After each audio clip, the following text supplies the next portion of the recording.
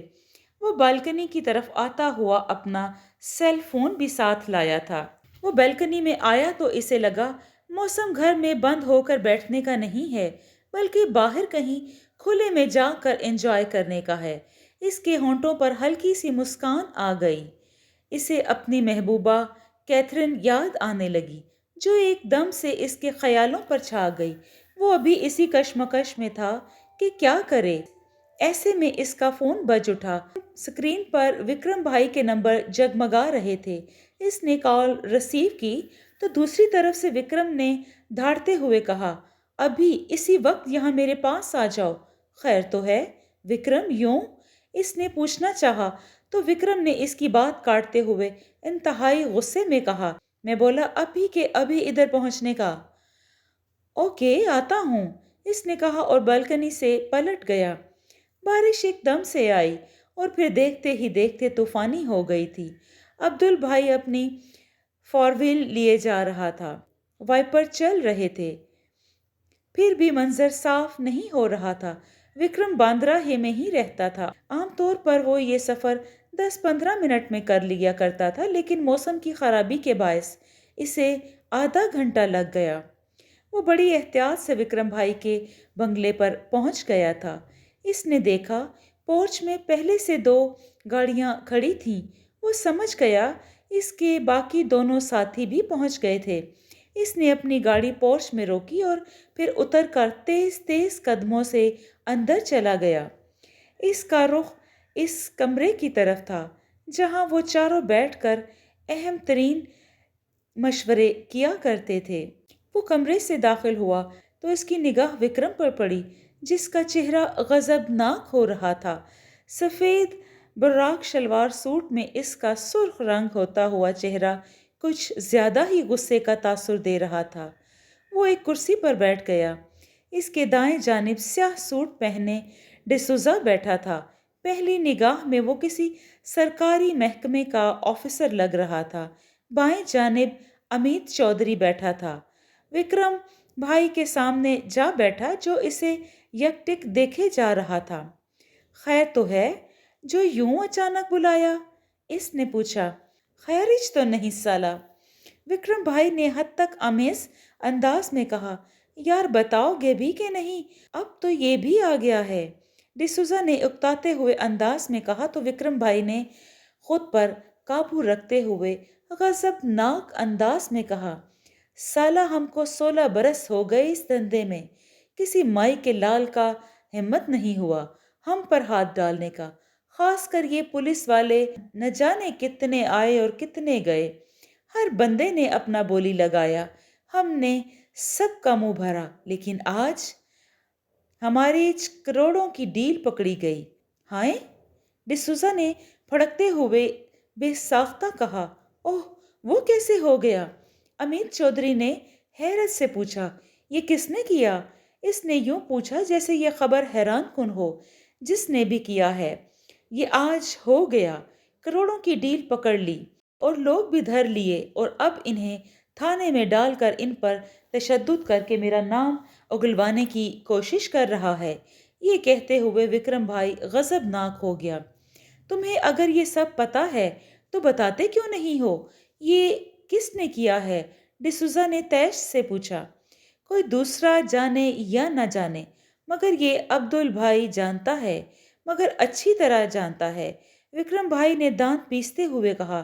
سیدھی بات کرو، ایسے وقت میں ٹیڑھی بات ہمارے لیے نقصان دہ ہو سکتی ہے، عبدل بھائی نے تیزی سے حیرت بھرے لہجے میں کہا۔ تو سن، رات ہی چارج لیا ہے رانا پرتاپ نے اور آج صبح پہلا شکار ہم تھے، سن لیا تم سب نے؟ وکرم بھائی نے ایک ایک لفظ